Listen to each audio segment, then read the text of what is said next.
جس کا اعتراف غیر اہل حدیث بھی کرتے ہیں کہ سپریم کورٹ کے جج صاحبان اپنے فیصلے پر نظر ثانی پر مجبور ہوئے اور انہوں نے پہلے فیصلے میں تبدیلی کرتے ہوئے ان کے دلائل سے اتفاق کرتے ہوئے اپنا وہ فیصلہ واپس لیا اور کہا کہ جو پہلے تھا وہ غلط ہے. اب فیصلہ یہ ہے کہ مرزائی نہ مسلمان کہلوا سکتے ہیں، نہ قربانی کا مسئلہ، نہ اذان کا مسئلہ، نہ نماز کا مسئلہ. ہمیں اس میدان میں ہمیشہ بیدار رہنا ہے. آج 50 سال مکمل ہو چکے ہیں. آج پورے پاکستان میں 50 سالہ یہ جو موقع ہے اس پر تقاریب منعقد ہو رہی ہے.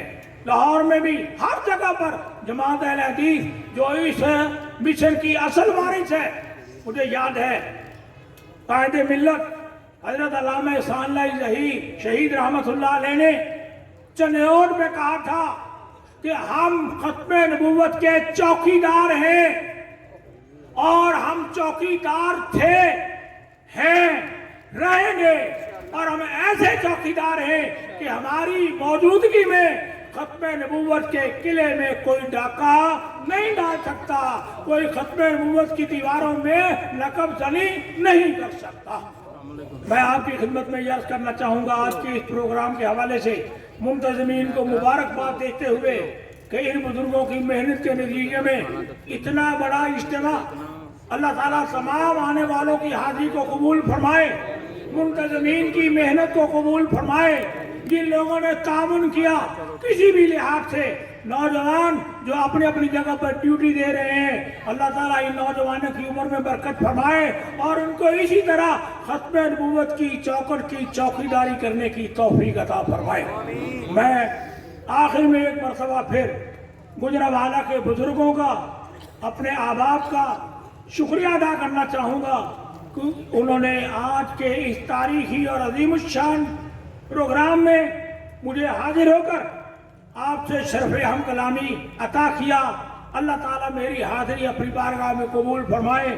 میرے ساتھ میرا بیٹا حافظ بلال محمود بھی آیا ہے. الحمدللہ یہ ہماری تیسری نسل ہے. مولانا صادق صاحب یہ ہمارے ہاں پتوں کی تشریف لے گئے تھے، ابرار ظہیر صاحب بھی پتوں کی تشریف لے گئے تھے. میری ہمشیرہ کا انتقال ہوا تھا، یہ 26 جولائی کو تعزیت کے لیے یہ تشریف لے گئے تھے. اللہ تعالیٰ ان کو جزائے خیر عطا فرمائے. وہ بچہ آج میرے ساتھ یہاں موجود ہے. بخار اور تکلیف کے باوجود وہ یہاں پر آیا ہے. والد گرامی، اور پھر مجھے بھی اللہ نے دین کی خدمت کی توفیق عطا کی. الحمدللہ اللہ نے میرے بیٹے کو بھی دین کے علم سے آراستہ کیا ہے. اس کے لیے دعا فرمائے، اللہ تعالیٰ اس کو بھی دین کی خدمت کرنے کی توفیق عطا فرمائے. اور ہمیں یہاں لے کر آنے والے ہمارے بھائی دوست قاری عبدالباقی عوام صاحب، ان کے تعارف کے لیے میں یاد کرنا چاہوں گا. ہمارے جہاں کے مشہور و معروف خطیب تھے حضرت مولانا عبدالعلیم یزدانی. ہمارے استاد تھے مولانا عبدالحلیم شرر شیخ الحدیث جامعہ محمدیہ اکاڑا. ان کے یہ بھتیجے ہیں. اللہ تعالیٰ سے دعا فرمائے اللہ تعالیٰ ان کو بھی جزائے خیر عطا فرمائے. میرے سفر کے ساتھی ہیں، میرے ہم سفر ہیں، جہاں جانا ہوتا ہے یہ میرے ساتھ ہوتے ہیں. اللہ تعالیٰ ان کو جزائے خیر عطا فرمائے. آپ نے اطمینان اور تسلی کے ساتھ میری گفتگو کو سنا. میں آپ کو سلام کرتا ہوں، آپ کا شکریہ ادا کرتا ہوں، آپ کے لیے دعا کرتا ہوں. اللہ تعالیٰ آپ کے علم میں، آپ کے عمل میں، آپ کی عمر میں، آپ کے مال میں، آپ کی اولاد میں، آپ کے کاروبار میں، آپ کی صحت میں اللہ تعالیٰ برکت عطا فرمائے. مجھے مولانا محمد نعیم بٹ وہ سچ مچ شعر ہیں، معذوری کے باوجود وہ ختم نبوت کی محبت میں جہاں آپ کے درمیان تشریف فرما ہے. اللہ تعالیٰ ان کو بھی تندرستی صحت والی زندگی عطا فرمائے. وآخر دعوانا ان الحمدللہ رب العالمین. ماشاءاللہ بہت پیارا جذبات کے اظہار کا انداز